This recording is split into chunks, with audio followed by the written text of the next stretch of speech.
అందరికీ నమస్కారం. నా పేరు రమా భాస్కర్ దేవరకొండ.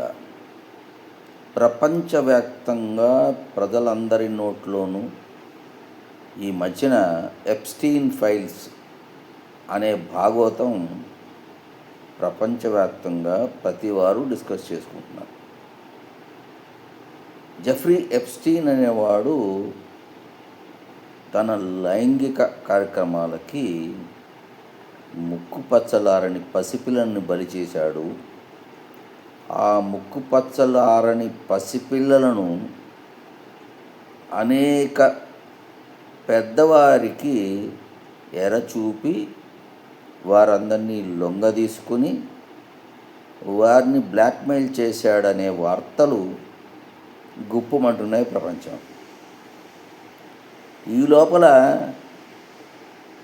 మన దరిద్రపు జర్నలిస్టు కొందరు, మన ఇండియా జర్నలిస్టు కొందరు ఎప్స్టీన్ చేసినవన్నీ అవి వ్యక్తిగతము, తన కార్యక్రమాలన్నీ వ్యక్తిగతము, అతనికి వేరే బిజినెస్లు ఉన్నాయి అన్నారు. ఈ ఎంత నీచమైన మాట! అదే 1-2 రోజుల క్రితం మన తెలుగువారి కూడా అతను చేసిన ఆ పనులన్నీ వ్యక్తిగతం, మీకేం సంబంధం అంటున్నారు. మనం మానవ జాతి ఎక్కడికి దిగజారిపోతుందో ఈ వ్యక్తిగతం అనే మాట మీద తెలుస్తోంది. ప్రపంచానికి దిశానిర్దేశం చేసి మన భారతదేశం ఇలా వ్యక్తిగతం అనే మాటని ఇంత నీచంగా వాడుకోవడం అనేది మనకి చెల్లినా, మనకి తగునా? ప్రజలారా ఆలోచించండి.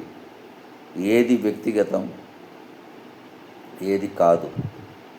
ప్రజల్లో మనం ఎలా ఉండాలి, సమాజంలో ఎలా ఉండాలి అనేది తన దాకా వచ్చేప్పటికీ తను చేసిన నీచమైన కార్యక్రమాలకి వ్యక్తిగతం అనే పేరు పెట్టుకునేంత దౌర్భాగ్యం మన తెలుగు వాళ్ళకి రావడం మనందరికీ సిగ్గుచేయటం. ప్రజలారా ఆలోచించండి. Take care. జై హో జగన్.